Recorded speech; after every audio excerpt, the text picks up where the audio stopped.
नमस्कार मित्रांनो, सुवर्ण फार्मिंग चॅनलमध्ये आपले स्वागत आहे। जर तुम्ही मेंढी पालन करत असाल किंवा सुरू करणार असाल तर आजचा व्हिडिओ हा तुमच्यासाठी खूप महत्त्वाचा आहे, कारण आज आपण बघणार आहोत ब्रीडिंग प्लॅनिंग म्हणजे काय आहे आणि ते कसं करायचं। जर योग्य ब्रीडिंग प्लॅनिंग केलं तर नफा नक्की होईल आणि चुकीचं केलं तर संपूर्ण व्यवसाय तोट्यात जातो। म्हणून हा व्हिडिओ शेवटपर्यंत नक्की बघा। ब्रीडिंग प्लॅनिंग म्हणजे काय आहे? मेंढ्यांची लागवड योग्य वेळेला योग्य पद्धतीने योग्य नरासोबत करणे होय। सोप्या भाषेत कोणत्या मेंढीला कोणता नर कधी लागवड करायचा हे सगळं आधीच प्लॅन करणे म्हणजे ब्रीडिंग प्लॅनिंग होय। ब्रीडिंग प्लॅनिंग का महत्त्वाची आहे? जर तुम्ही मेंढी पालनात ब्रीडिंग प्लॅनिंग केलं नाही तर कमी पिल्ले मिळतील, कमजोर पिल्ले जन्माला येतील, आजाराचे प्रमाण वाढेल, इनब्रीडिंग होईल, व्यवसायात नुकसान होईल। योग्य ब्रीडिंग प्लॅनिंग केलं तर जास्त पिल्ले मिळतील, तंदुरुस्त पिल्ले होतील, पिल्लांची फास्ट ग्रोथ होईल, बाजारभाव चांगला मिळेल, व्यवसायात फायदा होईल। ब्रीडिंग सीझन मेंढ्यामध्ये खूप महत्त्वाचा असतो। साधारण जून ते सप्टेंबर आणि ऑक्टोबर ते डिसेंबर म्हणजे हिवाळा आणि पावसाळा या वेळेत जर मेंढ्यांची लागवड केली तर ते चांगलं होईल, कारण हे वातावरण मेंढ्यांना चांगलं राहते, चारा मेंढ्यांना भरपूर राहतो। या वेळेस मॉर्टिलिटी पिल्लांची कमी होते,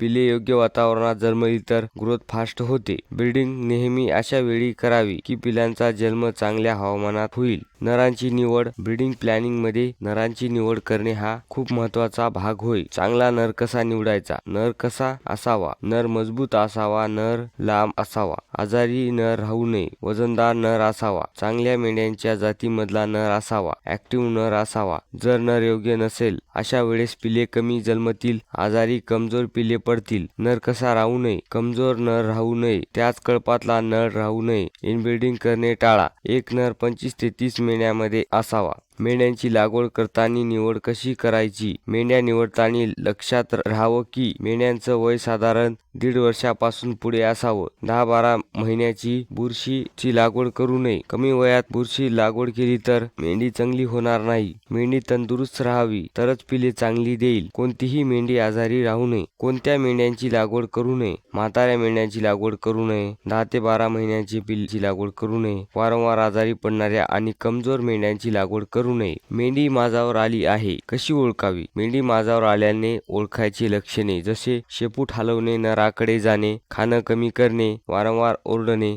मेंढ्यांच्या माझावर आल्याने ही लक्षणे आढळतात। कळपात मेंढ्या सहज माझावर आलेल्या कळपात दिसतात, पण बंदिस्त मध्ये ओळखणे जरा कठीण असते। त्यासाठी ह्या सारखे लक्षणे मेंढी जर करत असेल तर ती मेंढी माझावर आली आहे असे समजून घ्यावे। मेंढ्यांची लागवडीची पद्धत, नैसर्गिक लागवड पद्धत। मेंढ्यामध्ये नर सोडलेला असतो कळपात काय बारबारदा कोणतीही मेंढीची लागवड झाली आहे हे बघायची गरज पडत नाही। नर कळपात सोडलेला असतो, मेंढ्यांची लागवड आपोआप होते। ही गावाकडची सोपी नैसर्गिक पद्धत आहे। पण कृत्रिम लागवड पद्धत, त्यामध्ये मेंढ्यांचं रेकॉर्ड ठेवता येते, जेनेटिक इम्प्रूव्ह होतात, इनब्रीडिंग होत नाही। कृत्रिम पद्धतीमध्ये जास्त फायदा मिळतो। रेकॉर्ड कीपिंग, ब्रीडिंग प्लॅनिंग करताना रेकॉर्ड खूप महत्त्वाचा आहे। कोणत्या गोष्टी लिहून ठेवाव्यात जसे लागवडीची तारीख, नर कोणता होता, कोणता टॅग नंबरची मेंढी पिल्लांना जन्म देईल, पिल्ले जन्मलेली तारीख, किती पिल्ले जन्मले, हे सर्व रेकॉर्ड कीपिंग करून ठेवले पाहिजे। त्यामुळे भविष्यात प्लॅनिंग करणं सोपं होते। चांगले प्राणी ओळखता येतात व चांगले प्राणी पाळायला ठेवू शकता।